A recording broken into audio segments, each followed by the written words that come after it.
നമ്മുടെ വീട്ടിലേക്ക് സഹായം ചോദിച്ച് ധാരാളം ആളുകൾ വരാറുണ്ടല്ലേ?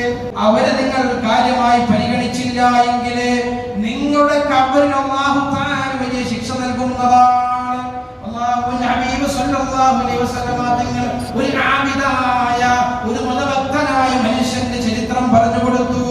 സ്വഹാബത്തിന് പറഞ്ഞു കൊടുക്കുകയാണ്, സ്വഹാബ, ഒരു മനുഷ്യനുണ്ടായിരുന്നു, അല്ലാഹു ഇബാദത്ത് എടുക്കുന്ന, ഖുർആൻ ഓതുന്ന, നമസ്കരിക്കുന്ന ആബിദായ മതഭക്തനായ മനുഷ്യനുണ്ടായിരുന്നു. അദ്ദേഹം മരണപ്പെട്ടപ്പോൾ അദ്ദേഹത്തെ കൊണ്ടുപോയി കബറടക്കി.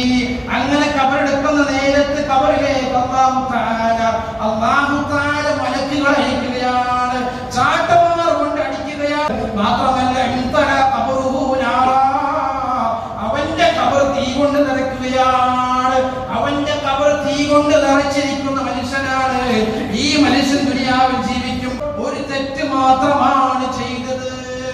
എന്താണ് തെറ്റെന്ന് സ്വഹാബത്ത് ചോദിച്ചു, നബിയേ, ഈ ആബിദായ മനുഷ്യനുണ്ടല്ലോ, അല്ലാഹനെ പേടിച്ചുകൊണ്ട് ജീവിക്കുന്ന മനുഷ്യനുണ്ടല്ലോ, ഈ മനുഷ്യൻ ദുനിയാവിൽ ജീവിക്കുമ്പോൾ എന്ത് തെറ്റാണ് നബിയെ ചെയ്തത് എന്ന് നബി തങ്ങളോട് ചോദിച്ചപ്പോൾ അവിടുന്ന് പറയുകയാണ്, ഈ മനുഷ്യൻ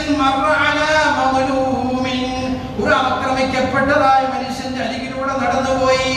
ആക്രമിക്കപ്പെട്ടതായ മനുഷ്യന്റെ അരികിലൂടെ നടന്നുപോയപ്പോൾ ഈ ആക്രമിക്കപ്പെട്ട മനുഷ്യന് സഹായം ചോദിച്ചു. ഈ ആബിദായ മനുഷ്യനോട് സഹായിക്കണമെന്ന് പറഞ്ഞു. പക്ഷേ അദ്ദേഹം തിരിഞ്ഞു നോക്കിയില്ല. ഇതിന്റെ പേരിലാണ് സ്വഹാബ അദ്ദേഹം ഖബറിൽ ശിക്ഷ അനുഭവിക്കുന്നത് എന്ന് ലോകത്തിന്റെ നേതാവ് അഷ്റഫുൽ മുഹമ്മദ് മുസ്തഫ സല്ലല്ലാഹു അലൈഹി വസല്ലം തങ്ങൾ പറഞ്ഞു കൊടുക്കുകയാണ്.